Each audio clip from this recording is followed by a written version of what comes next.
Dios le bendiga, hermanos. Le habla la hermana Adaris Franco de Bautista. En esta ocasión, como parte de la escuela dominical de la iglesia la 24 de diciembre, queremos compartir con ustedes un pequeño estudio, amén, basado en la palabra del Señor, como título: La iglesia, la familia de Dios. Estamos viviendo tiempos difíciles y de esta forma nosotros queremos también llegar a cada uno de sus hogares a través de estos medios que el Señor nos ha regalado. En esta ocasión, les voy a invitar a abrir su Biblia, amén, allá en el libro de los Hechos 2, 44, 47. El libro de Hechos 2, 44, 47 dice la palabra de Dios así, honrando al Padre, al Hijo y su Santo Espíritu de la siguiente manera: y sobrevino temor a toda persona, y muchas maravillas y señales eran hechas por los apóstoles. Y todos los que habían creído estaban juntos y tenían en común todas las cosas, y vendían sus propiedades y sus bienes, y lo repartían a todos según las necesidades de cada uno, y perseveraban unánimes cada día en el templo, y partiendo el pan en las casas, comían juntos con alegría y sencillez de corazón, alabando a Dios y teniendo favor con todo el pueblo. Y el Señor añadía cada día a la iglesia los que habían de ser salvos. Señor y Dios y Padre Celestial, en esta hora te damos gracias por este tiempo, Señor, que tú nos regalas de poder compartir algo, Dios mío, del conocimiento que tú nos has dado, Señor, con todos aquellos, Dios mío, que puedan escuchar, Dios, esta transmisión, Señor, de la escuela dominical de la iglesia la 24 de diciembre. Dios, en tus manos colocamos nuestras vidas, sabiendo que delante de ti no somos nada, Dios. En el nombre de Jesús, amén. Gloria al nombre de Jesús. Y como título que ya les había mencionado, se llama La iglesia, la familia de Dios.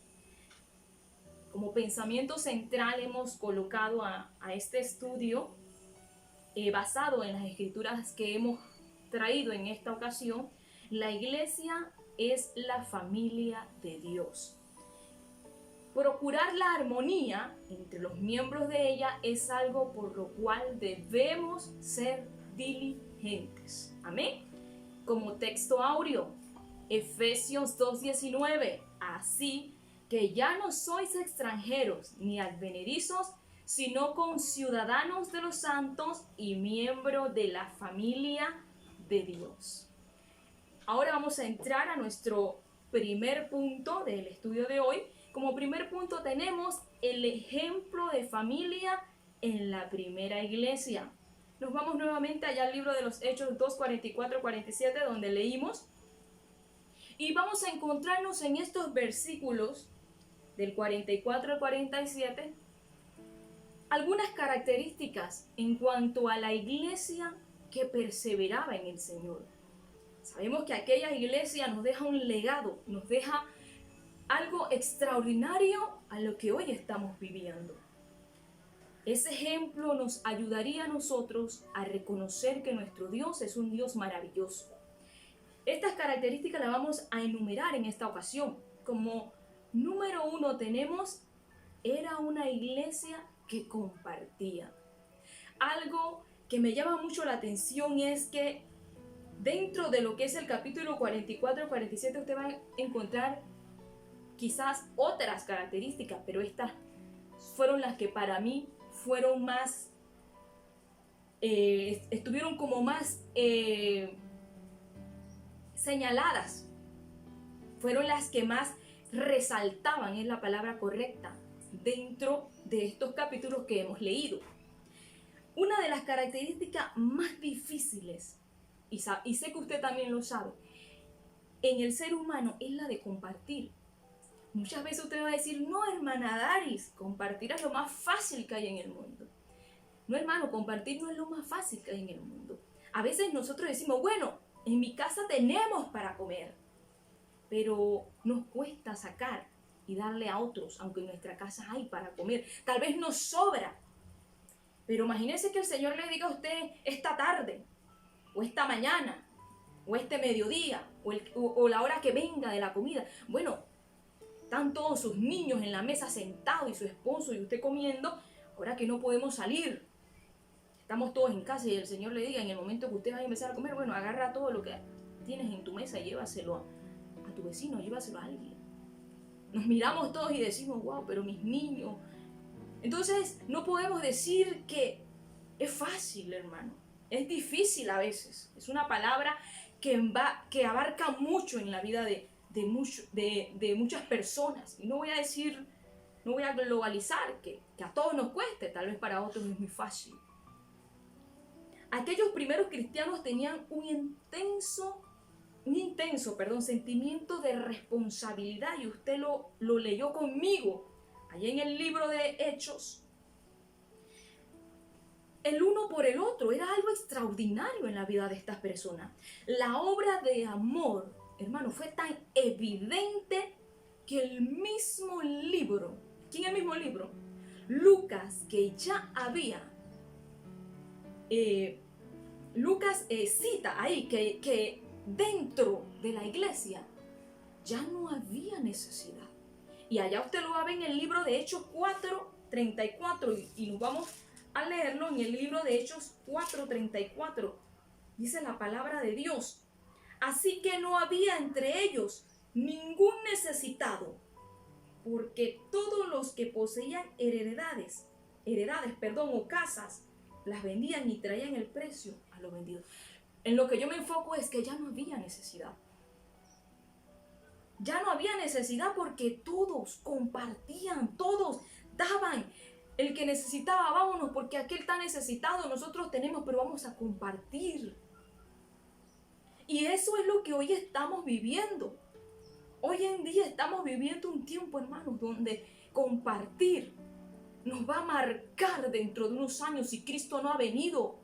Nuestros hijos, aquellos que tienen, yo no tengo, pero aquellos que tienen hijos, eso va a quedar marcado en aquellas familias que compartieron de lo poco que tenían con aquellos que no tenían nada. Algo hermoso que yo encuentro en estos versículos del 44 al 47 es el compartir.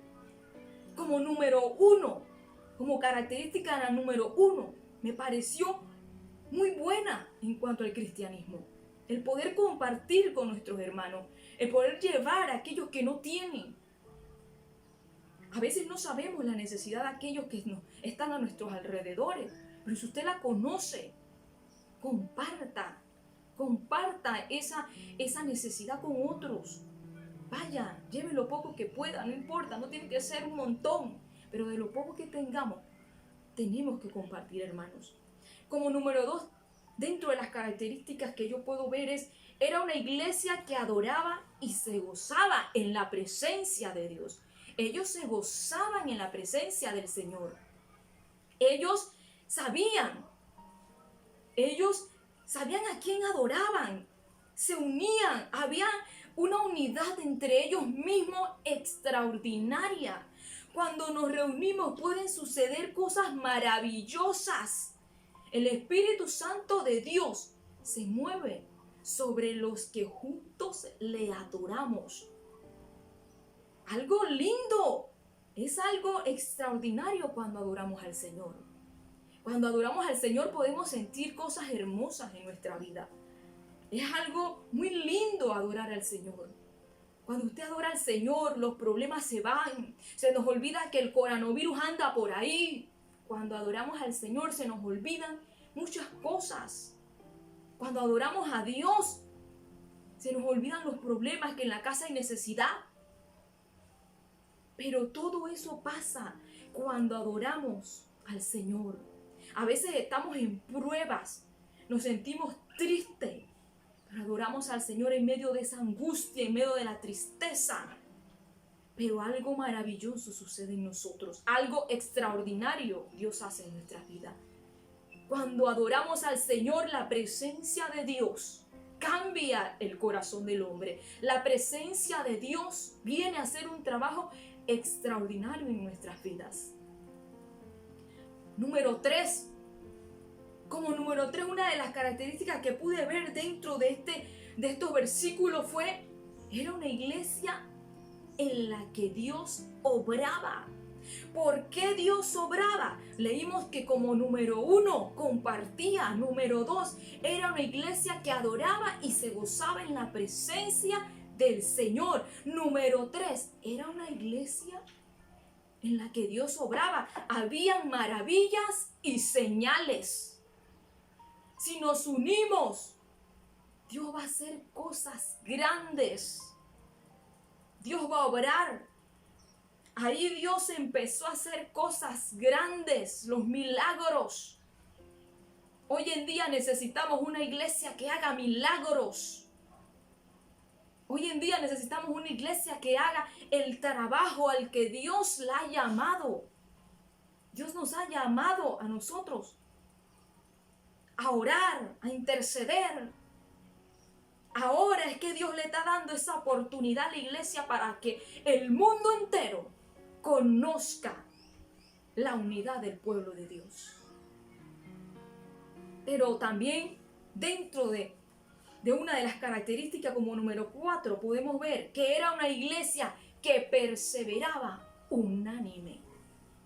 La familia de Dios debe aprender que una de las características del amor es que ésta nunca deja de ser.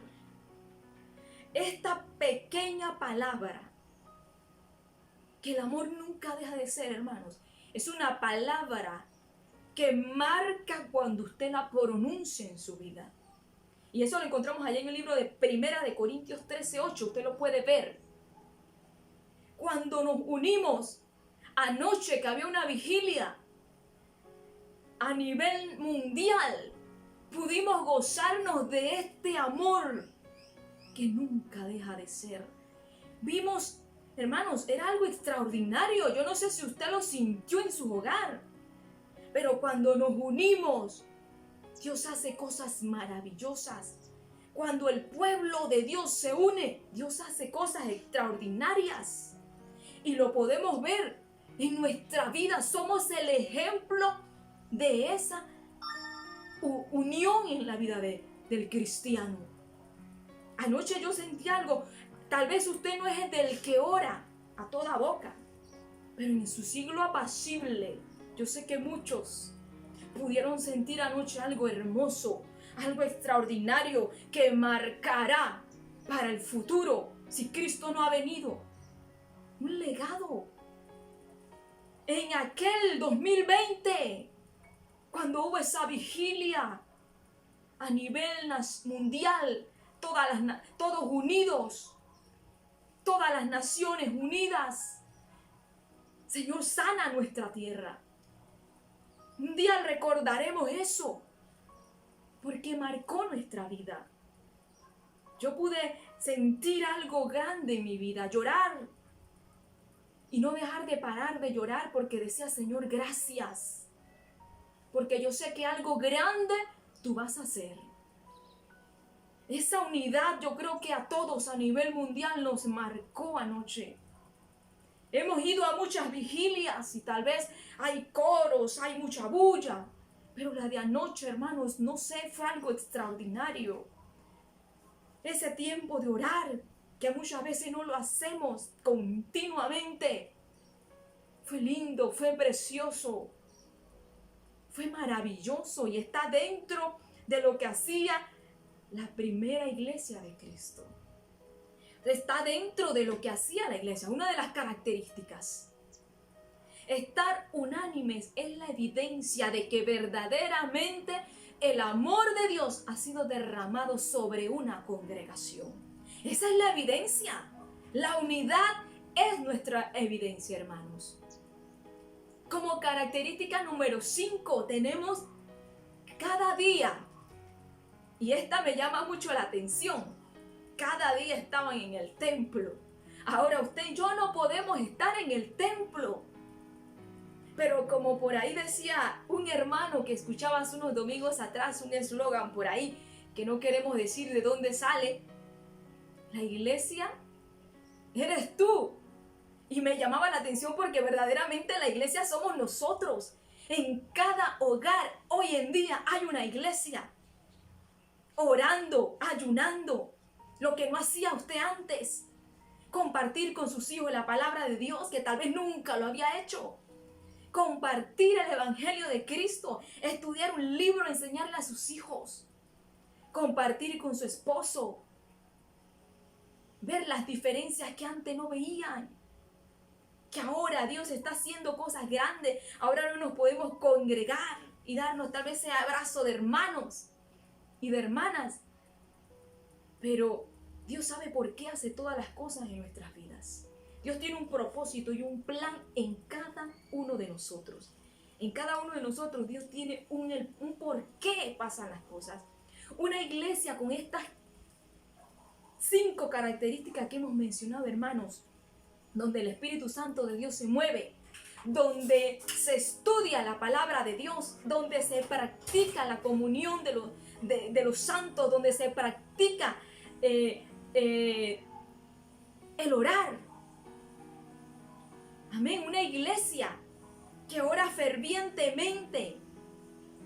No es de extrañar, hermanos, que Dios derrame de su poder sobre cada uno de ellos. No hay, hermanos, por qué dudarlo.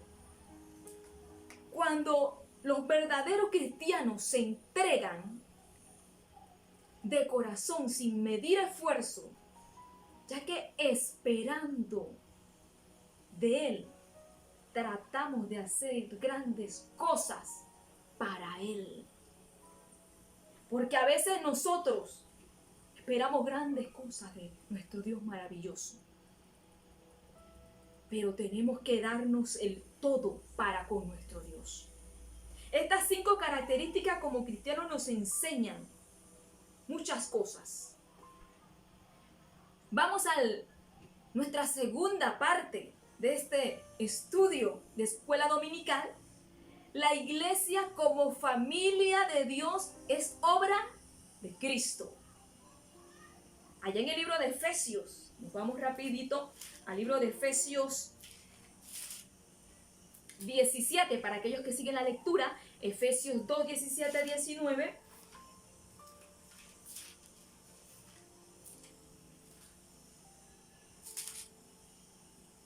Allá el libro de Efesios 2, 17 y 19 dice la palabra así, honrando al Padre, al Hijo y su Santo Espíritu de la siguiente manera. Y vino y anunció las buenas nuevas de paz a vosotros, quienes estabais lejos, y a los que estaban cerca. Porque por medio de él, los unos y los otros tenemos entrada por un mismo espíritu al Padre. Así que ya no sois extranjeros ni advenedizos, sino sois conciudadanos de los santos y miembros de la familia de Dios. Cristo vino del cielo como el enviado del Padre para anunciar las buenas nuevas de paz a todos los creyentes. Cristo es la dádiva amorosa de Dios para todo el mundo. Podemos ver que Cristo dice, como dice su palabra, ahí en el libro de Juan 3:16. Amén.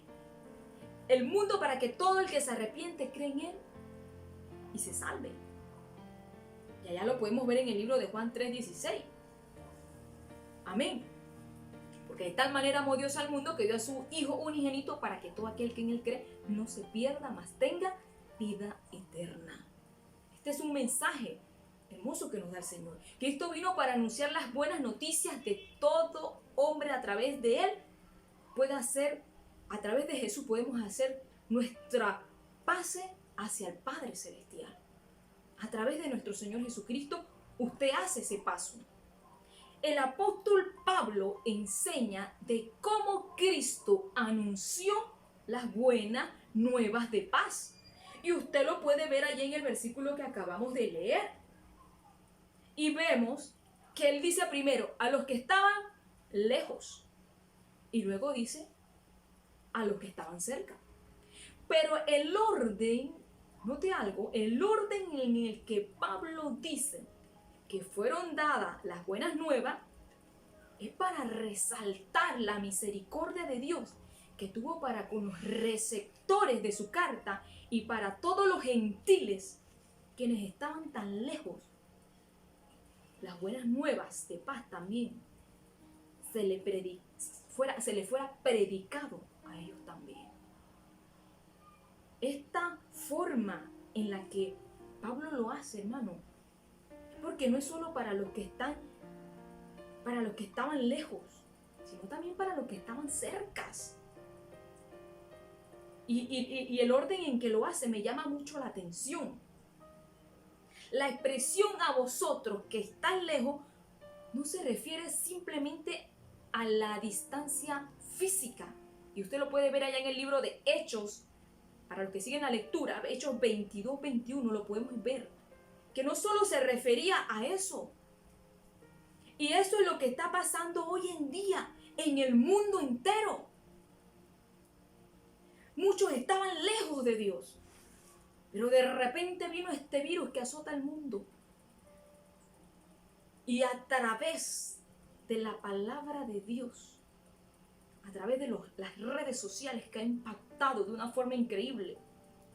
Y no es que yo diga que es mejor la forma por las redes sociales, no.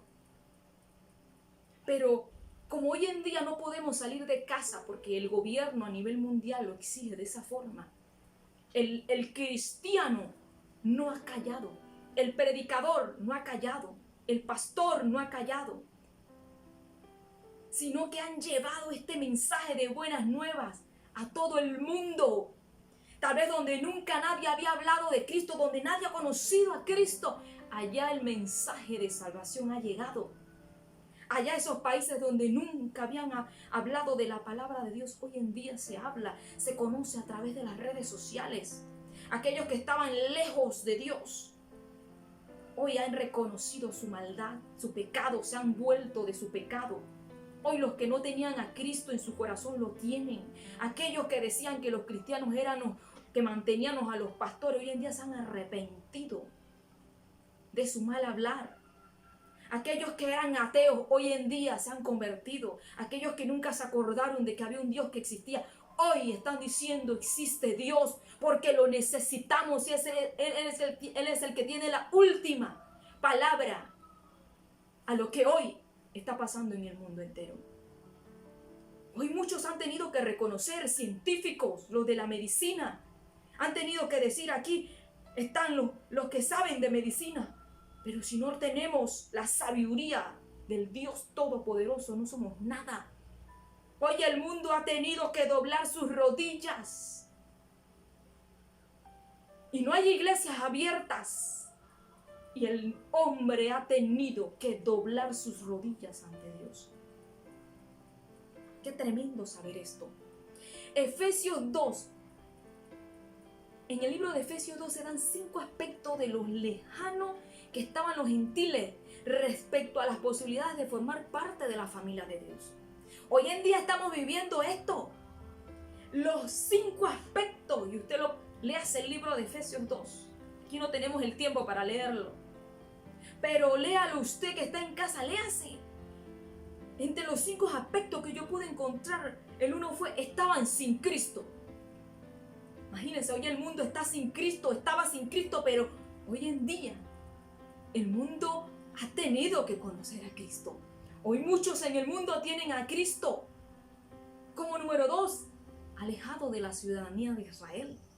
Número 3, ajeno a los pactos de Dios, a las promesas.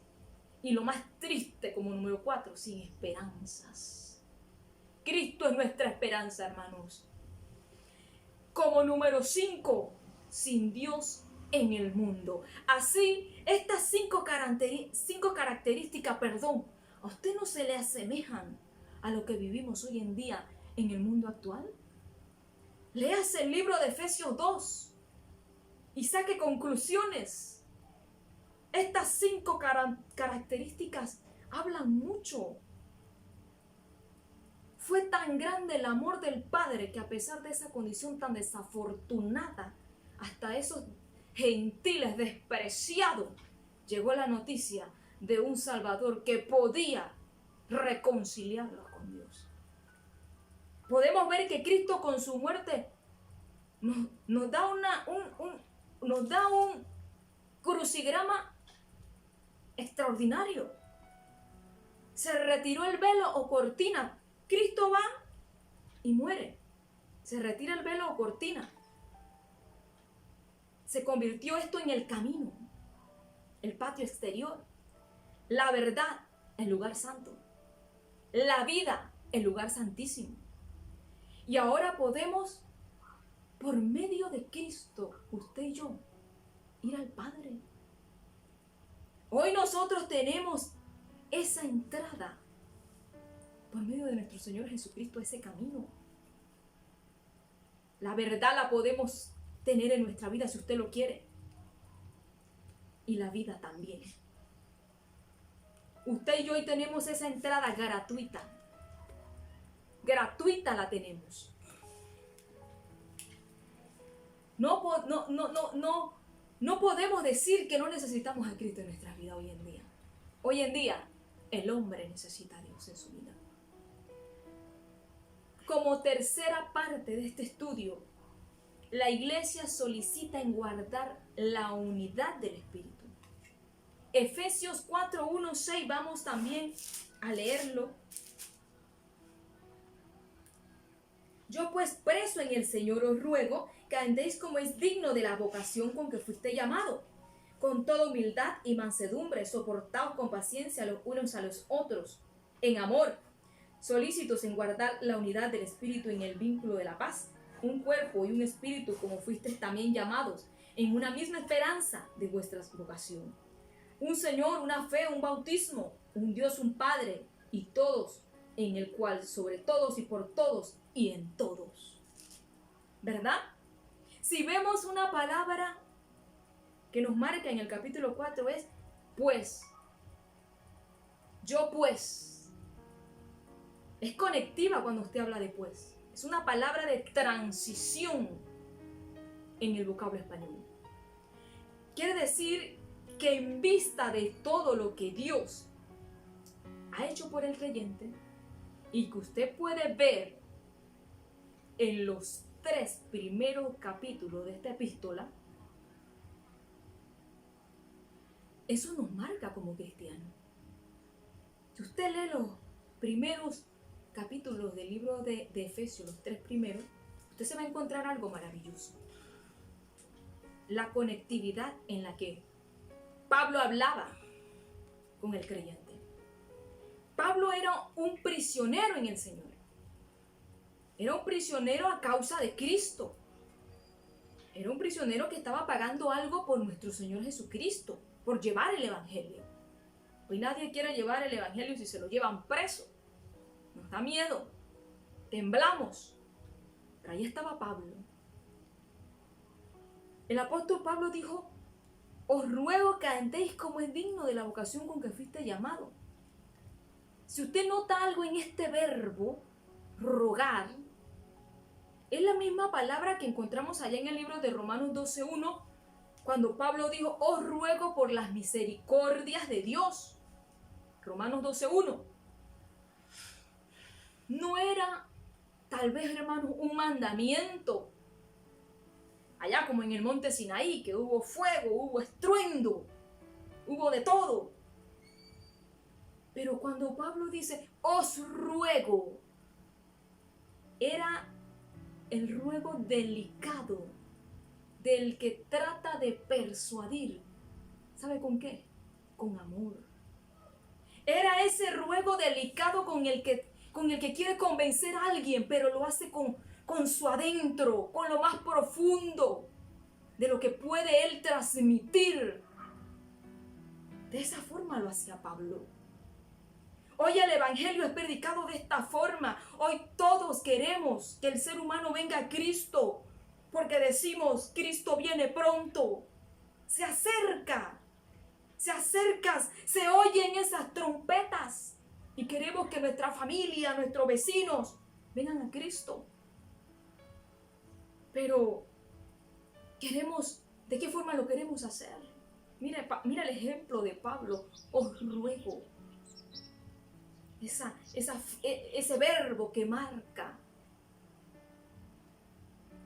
Vamos allá al libro de Filipenses 1:27, dice: solamente que os comportéis como es digno del Evangelio de Cristo, para que O sea, que vaya a veros o que sea ausente, oiga de vosotros que estáis firmes en un mismo espíritu, combatiendo unánimes por la fe del Evangelio.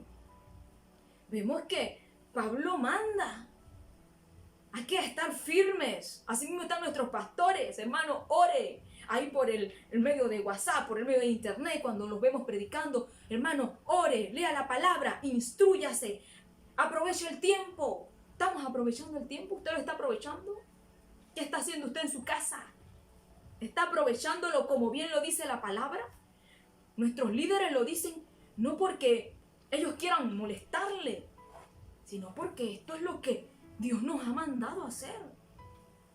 Allá en Colosenses 1:10 también podemos encontrar. Colosenses 1:10 dice, para que andéis como es digno del Señor, agradando y todo, llevando fruto de toda buena obra y creciendo en el conocimiento. Pablo les mandaba a ellos a crecer en el conocimiento. ¿Cómo usted crece en el conocimiento? Leyendo la palabra, buscando a Dios. Busque libros, estudie.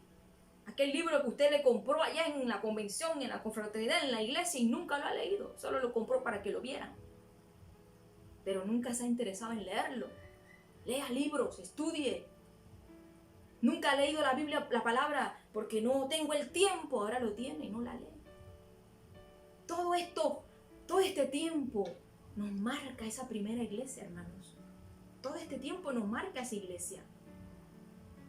Aquí dice que con toda humildad Pablo hacía este trabajo maravilloso. Pablo no era el propósito de él hablarle a la iglesia así, porque él le daba la gana. Él quería que fueran salvos, él quería que se llegaran a Dios, él quería que la palabra de buenas nuevas llegara a toda esta gente. Es maravilloso lo que estaba haciendo este hombre, lo que este hombre quería hacer.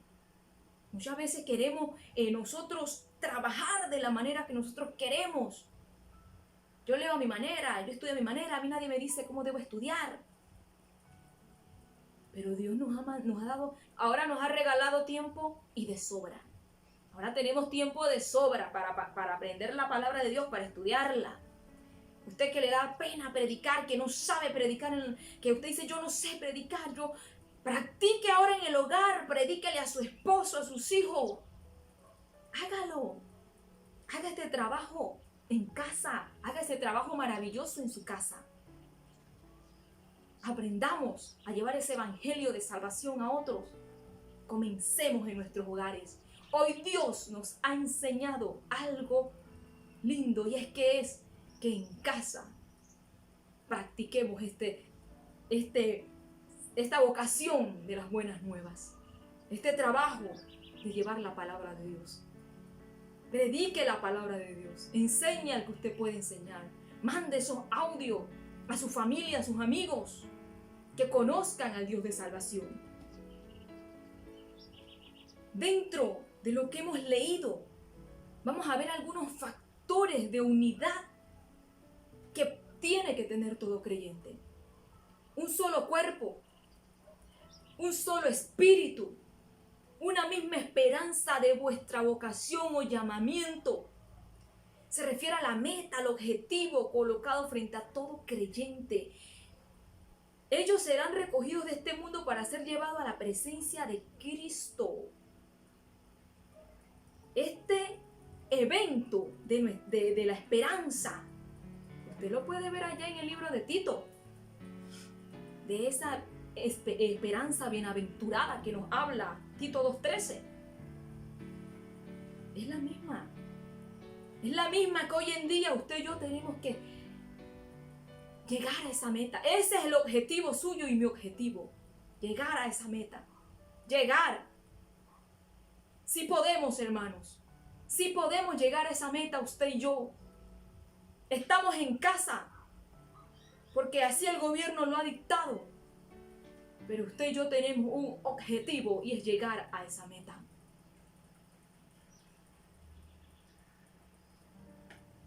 Un solo Señor, un solo Kyrios. Esa es otra de nuestras metas.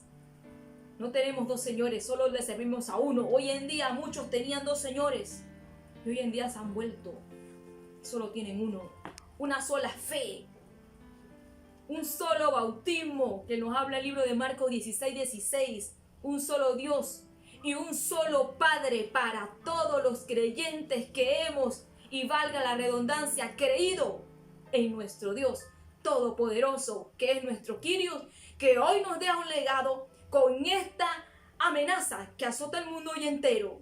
Él sigue siendo mi Señor y tu Señor. Que el Señor les bendiga. Saludamos a toda la bella audiencia que nos ha escuchado este mensaje que Dios nos ha permitido llevar a todas esas personas que estuvieron a bien escuchar este estudio de escuela dominical que pertenece a la iglesia de la 24 de diciembre, conducido por nuestra hermana Damaris de Concepción. Que el Señor les bendiga.